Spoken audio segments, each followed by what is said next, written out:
Introduction of fraction. Hello guys, सबसे पहले मेरे चैनल को लाइक और सब्सक्राइब कर लीजिए ताकि मैं ऐसे ही नई नई वीडियोस लेके आती रहूँ। आज हम टॉपिक करने जा रहे हैं फ्रैक्शन। बच्चों के लिए ये टॉपिक सभी की क्लासेस में होता है, तो ये बच्चों के लिए सबसे इम्पोर्टेंट टॉपिक होता है।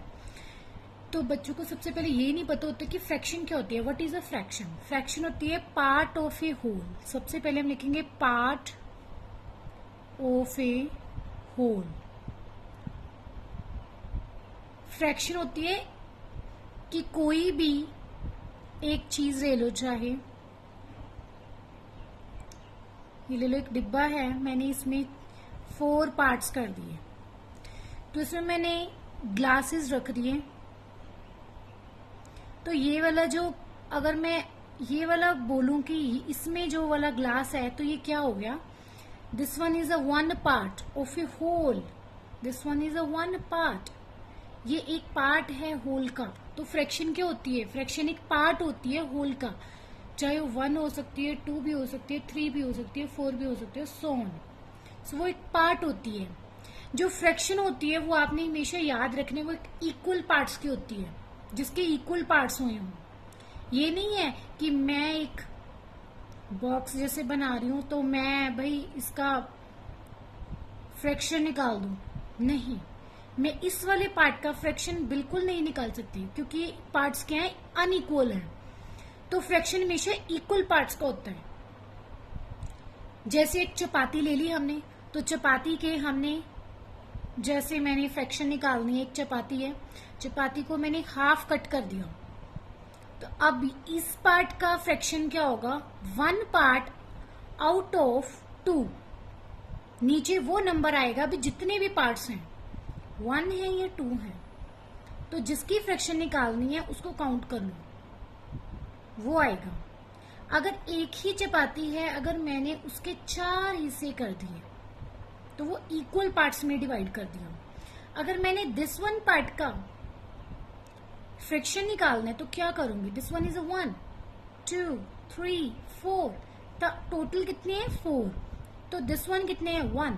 ये एक ही है, एक पार्ट का मैंने फ्रैक्शन निकालना है, तो ये फ्रैक्शन हो गया 1/4। मान लो कि ये मैंने खा लिया है, चपाती में से मैंने ये खा लिया है, तो मैंने कितना हिस्सा खाया? एक हिस्सा खाया, 4 में से एक हिस्सा खा लिया।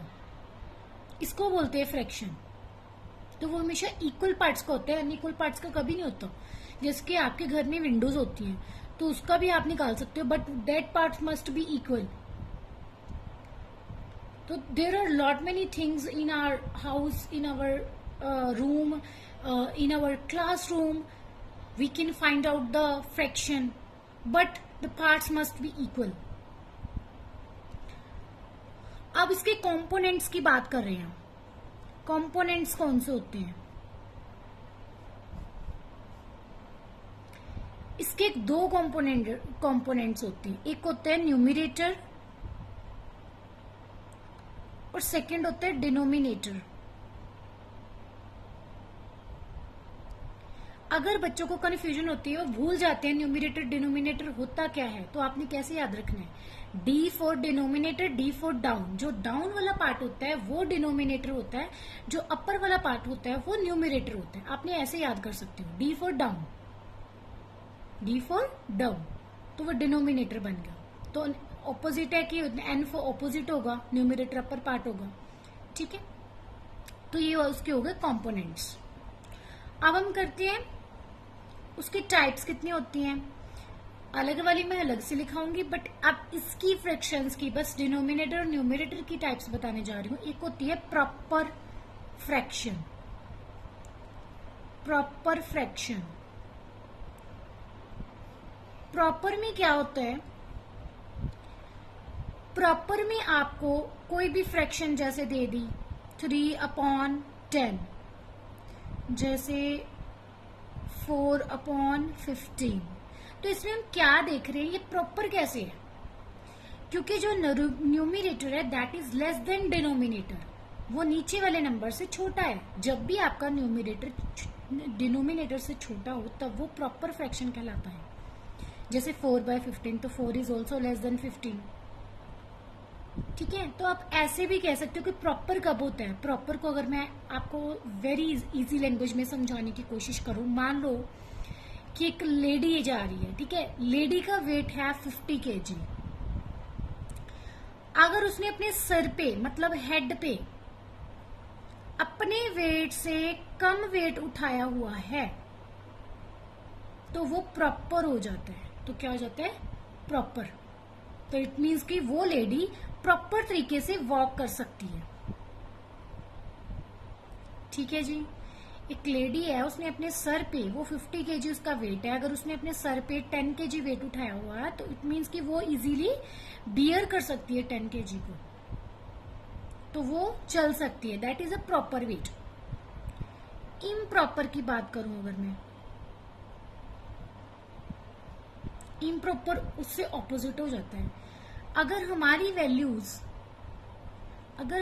वैल्यूज उल्टी हो जाएं, अगर 50/24 लगा लो,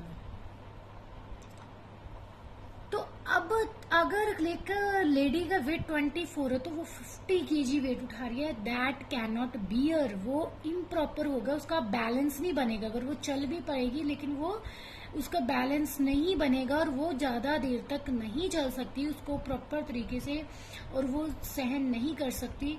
ठीक है, तो उसको हम्प निकल सकता है उसकी पीठ में, तो इसके लिए वो बियर नहीं कर सकते, तो वो उसका वेट क्या होगा? इम्प्रॉपर। जो अगर वो चल भी सकती तो वो लड़खड़ा कर चलेगी, प्रॉपर तरीके से नहीं चलेगी, वो इम्प्रॉपर तरीके से चलेगी। That is a improper fraction. I hope को ये आपको वीडियो में आपको ये सब समझ आ चुका होगा। अब नेक्स्ट वीडियोस में आपको मैं अच्छी टाइप्स फ्रैक्शंस की लेके आऊंगी। आई होप कि आप इसको लाइक और शेयर और सब्सक्राइब जरूर कर लीजिएगा। Thank you.